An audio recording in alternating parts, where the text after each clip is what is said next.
Hello. Today's video is a continuation of last week's video of the same title, about how narcissists use shame as a weapon and ways to cope. You might want to watch that first before continuing to watch this video. Nasty comments said to a victim followed by statements like, "I was just kidding, can't you take a joke? You're so sensitive," are all designed to make a victim feel ashamed for being righteously angry that they were hurt or offended by a narcissist's cruel words. The goal is to make you feel ashamed of yourself for not being smart enough to realize a narcissist was only kidding, which they weren't, or for being offended by their so-called joke. Don't fall for it. You're not wrong. If a person was truly joking and learned their comment hurt you, they would apologize for hurting you and they would be more careful and more sensitive. Narcissists don't do that, so it's pretty obvious they just want to hurt people with their so-called humor. If you and the narcissist have done similar things, you can guarantee the narcissist has done it better, at least if you listen to her side of the story. Every single thing with narcissists boils down to a pissing contest.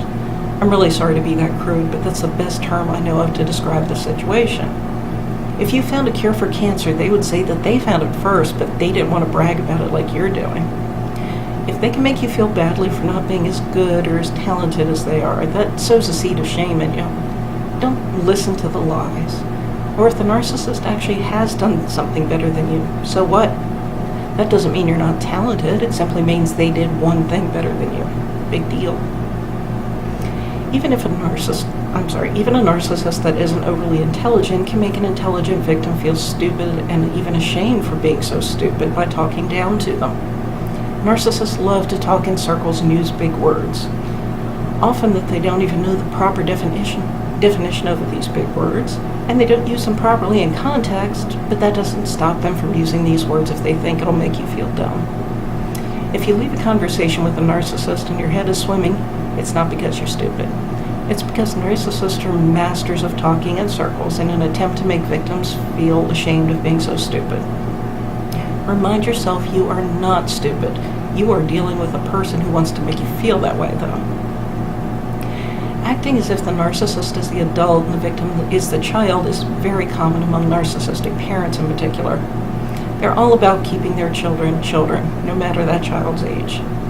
A person who thinks they're immature and not wise like their narcissistic parent is pretty easy to control. Narcissistic parents may continue using a tone of voice that intimidated their children when they were growing up well into that child's adulthood. They may call victims immature or mock them with phrases like, "You're such a baby. You're so immature. You need to grow up." An adult who feels immature is ashamed of the fact they're an adult, yet acting so childish. When faced with this behavior, remind yourself you are an adult. Remember your age.